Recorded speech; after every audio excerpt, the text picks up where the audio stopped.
नमस्कार, अस्मिताच कुकिंग चॅनलमध्ये तुम्हा सर्वांचं खूप खूप स्वागत आहे.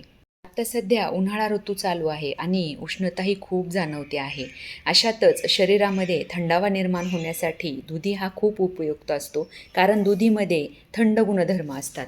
त्यासाठी इथे मी अर्धा दुधी भोपळा छान धुवून चिरून घेतलेला आहे.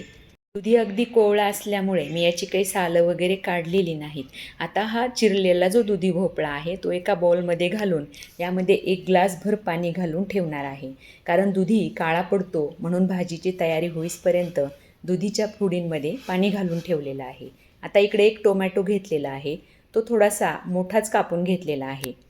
टोमॅटो चिरून झाला की 10 ते 12 लसूण पाकळ्या आणि 3-4 आल्याचे छोटे छोटे तुकडे मिक्सरला जाडसर वाटून घ्यायचे आहेत.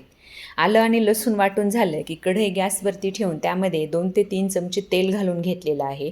तेल चांगलं गरम झालं की यामध्ये 1 चमचा मोहरी घालून घ्यायची आहे. मोहरी चांगली तडतडली की यामध्ये अर्धा चमचा हिंग घालून घ्यायचा आहे.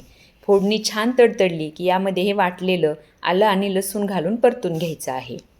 तुम्हाला जर हवं असेल तर आलू लसणासोबत तुम्ही ओला नारळ घातला तरीही चालेल. आता ह्यानंतर हे आलं आणि लसूण परतून झालं की यामध्ये अर्धा चमचा हळद घालून घ्यायची आहे. हळद घालून चांगलं परतून झालं की यामध्ये ह्या चिरलेल्या दुधी भोपळ्याच्या फोडी घालून घ्यायच्या आहेत आणि व्यवस्थित मिक्स करून घ्यायचं आहे.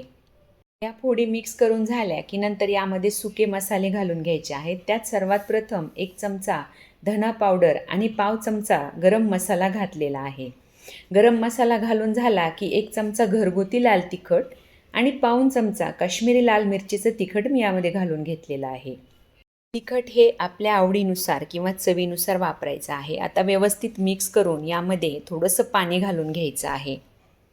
पाण्याचा वापर आपल्याला जेवढी भाजी हवी आहे त्यानुसार करायचा आहे. जर भाजी सरभरीत हवी असेल तर थोडंसं पाणी वापरायचं, जास्त हवी असेल तर पाणी थोडं जास्त वापरायचं. आता इथे पाणी घालून झाल्यानंतर चवीनुसार मीठ घालून घेतलेलं आहे. या भाजीला तुम्हाला जर थोडीशी वेगळी चव हवी असेल तर तुम्ही किचन किंग मसाला किंवा सांबर मसालासुद्धा यामध्ये घालू शकता. आता जेव्हा दुधी अर्धवट शिजेल त्यावेळेस हा चिरलेला टोमॅटो यामध्ये घालून घ्यायचा आहे.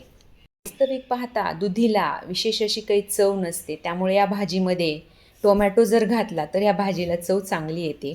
आता इथे बऱ्यापैकी टोमॅटो आणि दुधी शिजून तयार झालेला आहे, परंतु 5 मिनिटे कमी गॅसवरती मी हे झाकण ठेवून शिजून घेणार आहे आणि थोडंसं चमच्याच्या सहाय्याने ते रगडून घ्यायचं आहे. 4-5 मिनिटे दुधी शिजल्यानंतर छान दुधी शिजून तयार झालेलं आहे. आता यामध्ये अगदी 1 चमचा दाण्याचं कूट मी घालून घेतलेलं आहे. दाण्याचं कूट घालून व्यवस्थित मिक्स करून यामध्ये बारीक चिरलेली कोथिंबीर घालून घ्यायची आहे. दुधी हा आपल्या शरीरातील उष्णता कमी करण्याचं खूप मोठं काम करतो. आता इथे ही भाजी तयार झालेली आहे. तुम्ही नक्की या पद्धतीने एकदा भाजी करून पहा. तुम्हाला माझी ही रेसिपी कशी वाटली मला कमेंटद्वारे नक्की सांगा. आणि हो, आवडली तर लाईक, शेअर, सबस्क्राईब करून मला सपोर्ट नक्की करा. धन्यवाद.